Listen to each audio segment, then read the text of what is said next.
Here we go. Hi guys, Genesis, aka Crystal. I'm gonna give you guys a couple minutes just in case anybody has any questions about my surgery. I crossed to the other side on a Wednesday, April 18th in Louisiana.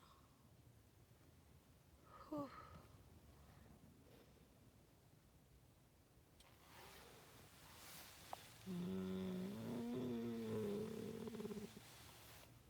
Okay, well, I'm gonna start anyway. Um, we left Tuesday, April 17th. We had pre-op with Dr. Morice at 3 p.m. in Louisiana. Um, Everything that morning that could went wrong went wrong. We got up on time, um, and oh, I feel so tired. We got up on time and everything. Hold on 1 second, guys. This is my first time doing this, so I can't tell. Show live chat. Okay, anywho, so we got up on time and everything. We took the train. We thought that would be better to take the train, so we took the train. We got on the wrong bus. Our flight was at 9:04 a.m. and we did not get there until 8 o'clock instead. Our flight ended up being delayed. We got to Louisiana just fine. We had an issue with the rental car, and so if anybody is saying anything, I truly can't see it. Uh, okay. We had an issue with the rental car, but we drove, we went to check in. Hey, Chris, how you doing, girl? You on the other side? I'm right there with you, girl. I'm right there with you, girl. I'm hurting though. Whoo, I'm hurting. Yeah, we ended up going to the hotel because I was under the impression that I had to check in at the hotel first and then go to see Dr. Maurice. I didn't want to mess anything up. So it was like a 45-minute drive. So we drove from the airport to the hotel and then from the hotel to Dr. Maurice's office, which we went ahead and did. And that was like another 35-minute drive. So we did that. When we got there, for those ladies that are going to see Dr. Maurice, when we got there, we checked in. Took a urine sample, my payment. Then I had a sonogram. When they did my sonogram or ultrasound, whichever way you guys say it, when they did my sonogram, she immediately was like, "How long have you had PCOS?" And I was like, "I don't."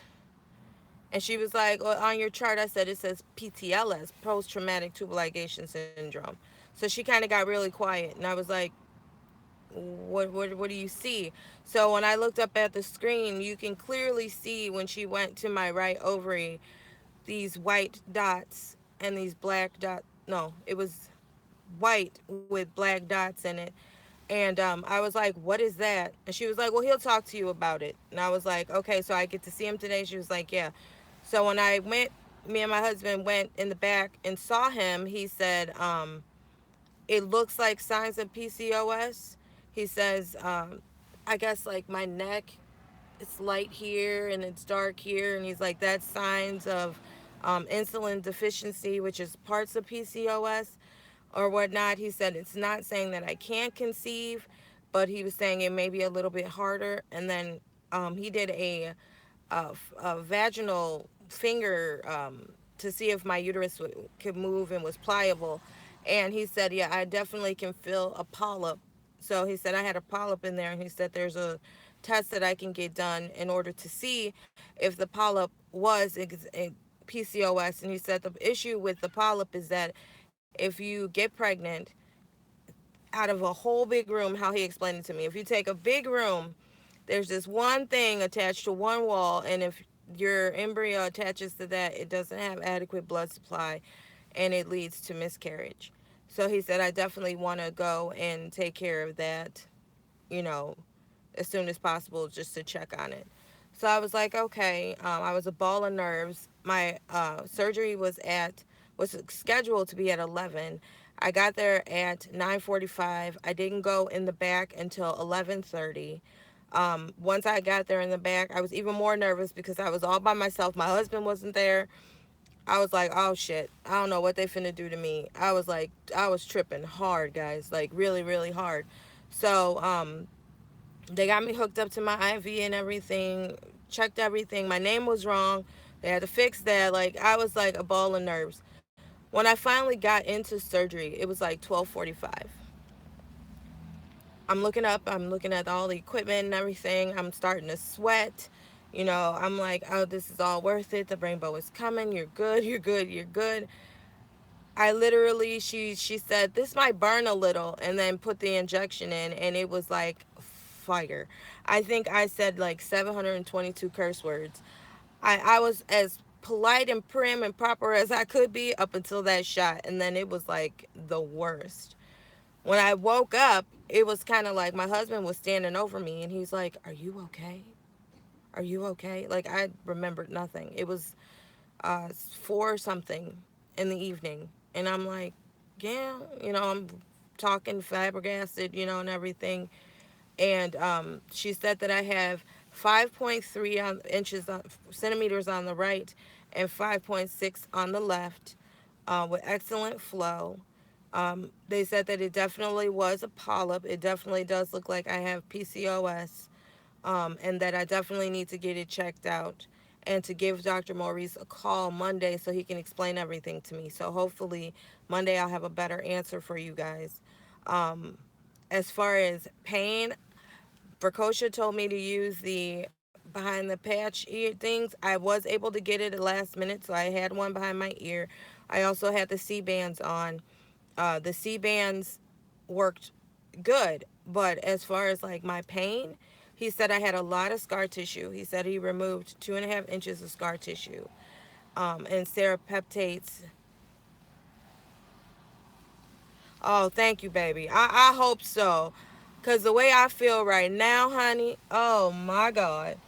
Mm-mm-mm-mm. Every bump, everything, like, my goal was to leave that hospital. Like, I needed to leave the hospital. I wasn't trying to stay there. I wasn't trying to hang out with them and get to know nobody. All I know is that she was like, "Are you feel nauseous?" I was like, "No, I'm good." She gave me that soup. Up came the soup, so she was like, "You gotta wait." I didn't get out of there until like almost 10 when they finally let me leave. Every little bump in the place is literally 4 minutes away from the hotel. It felt like a 45-minute drive. Every little bump he hit, I felt. I tried to lay down, and I forgot I had surgery. I tried to lay down, like going forward. Oh, baby. I felt like I was on fire. Everything hurt. Everything was sore. Everything is still sore. Um, but I've already called my doctor, and my doctor said that I can come in 3 weeks, and she won't give me the test because that inflates your uterus. She won't give me that test, but she said she'll definitely be able to take a camera and go in and look and see exactly what it is or whatever.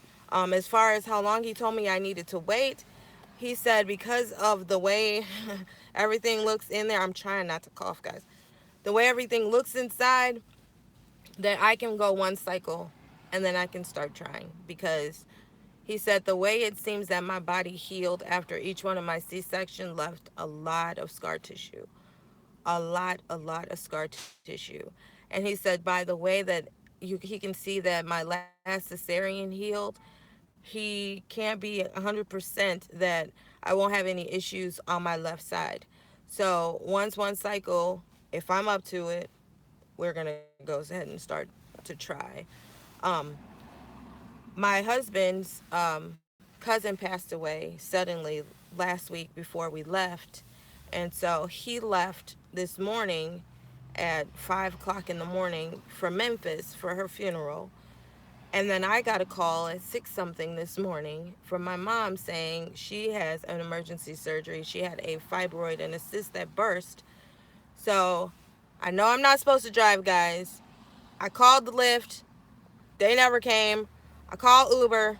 They never came. So I slowly drove my ass to this hospital because I need to be here for my mom. She's my last living parent. So I'm here at the hospital. If you guys have any questions as far as like how much it was, I ended up paying 50-50 for the surgery. I was able to get a bargain with my plane tickets, so I paid $249 for my plane tickets round trip. My car ended up being $132 for the 2 days. It was considered 2 days. Everything is right there. Like once you get to the hotel, everything is right there. If I had any suggestions for anybody going to see Dr. Maurice, it would be if your flight matches up with like your time, because usually when you come from out of town, you see him at like 1, 2, 3. Go straight to him and then go to the hotel because you can check in. I found out later over their phone. So, and we had already paid. And there's a $40 incidental fee. So be ready for them to charge another $40 even if you've paid already at the hotel. Be ready for them to charge you that as well. Um, what else was I going to tell you guys? I had to take all my piercings out. I took all my piercings out, and then something about something, I woke up and all my retainers were taken out too.